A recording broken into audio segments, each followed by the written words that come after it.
بسم الله الصلاة والسلام على رسول الله صلى الله عليه وسلم.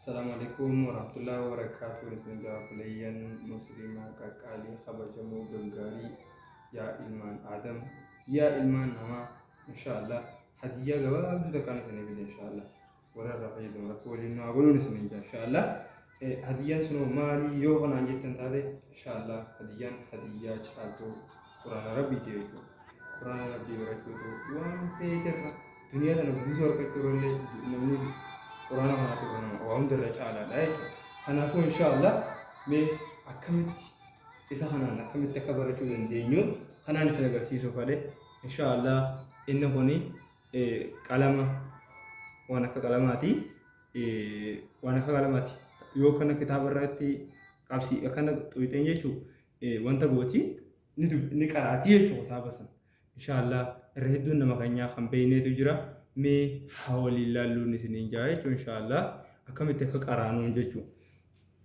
أكمل تكك أرانون حول الله لو هقدر رو كم سيفنو أكنا غونا يجو أستوينا كهانا يجو كنا توينا يجو هذا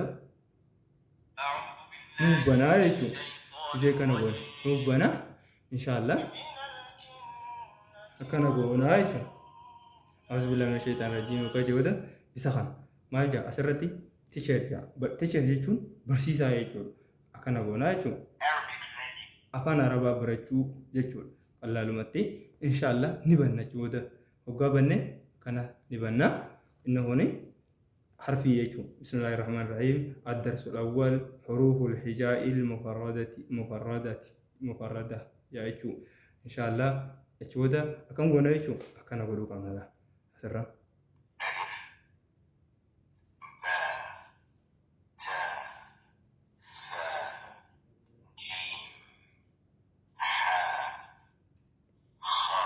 أكنا غونا يجو حالا خنان الرفاية دمو دندين نمني ألفين بين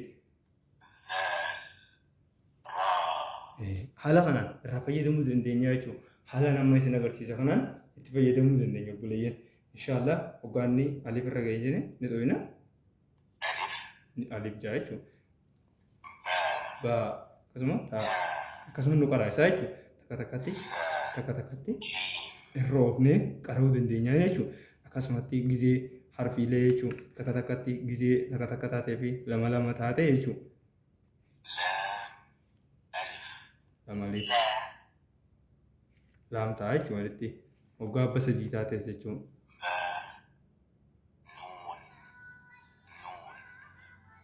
akkas inshaallah waliin haa laallu jechuun akka kana laalla waggaa harfiin hedduu waggaa taates jechuun akkasumatti bakka harfii dheertuu akkamitti akkaataa barachuu dandeenyu jechuudha.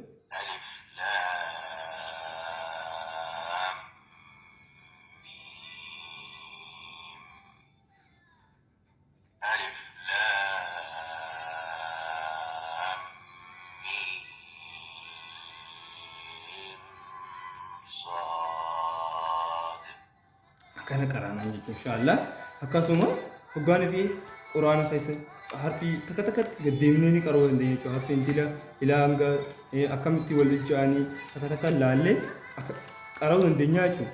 Takka takkatti harfi kana yoo halaallu taane bakka duraan jirurraa ni jijjiiramna jechuudha. Namni yoo tattaaffii godhe nima jijjiirama. Maaliif tattaaffiin xiqqoon qabdu? Maaliif nam tokko yoo bakka halee jiru bakkuma deengatti jiru osoo yoo hataa'u taate beekumsaan horuu jechuudha. Yoo lafee yoo beekumsa guddaa horataa jechuudha. Akkasuma du'aayilee salaataa akkamitti gizee dura duusoo Allahu akbar gizeetti aman Allahu akbar gizee jenne booda maal jennaa nee warri jawun indabamu inshallah beekumsa qabu ni qaba kan qabne ammoo obboleessa kee biraan gahin siin jaa jechuudha hiriitaan akkamitti oggaa salaata gizee Allahu akbar jenne maal ichi booda maal jennaa oggaa Allahu akbar jenne boodarra osoo ni fi faatee seenneen dura tayyibti waan jennu jira jechuudha. Kanaafuu maal jennaa hoggasan سبحانك اللهم وبحمدك وتبارك اسمك وتعالى جدك ولا إله غيرك. أكن جنة يجو أشودا أعوذ بالله من الشيطان الرجيم جنة بسم الله الرحمن الرحيم جنة فاتحة نتفوفني أشودا جزء جلبك وبن جلبك يسمى الجنة.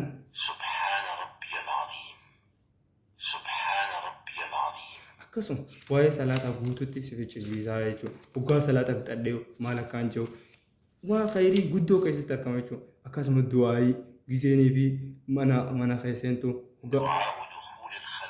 hoggaanii fi sagaraa seentuu jechuudha.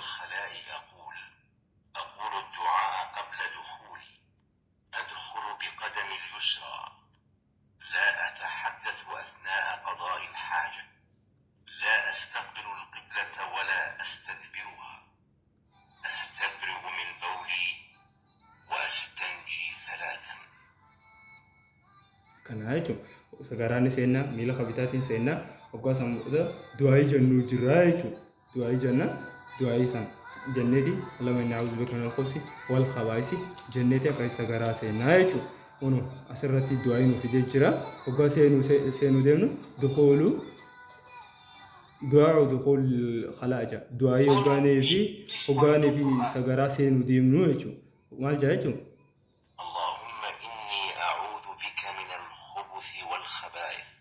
Inshallah akkana jennee irraa fayyadamuu dandeenya jechuudha. Isa kana inshallah warra irraa fayyadamu rabbiin haa godhu. Share like godhaa obboleeyyan keessan biraan ga'an isiniin jaa arraaf ta duraati inshallah isa kanarraa isin agarsiise inshallah akkasuma guyyaa itti aanu yoo rabbi jee inshallah isa quraanaa jechuudha.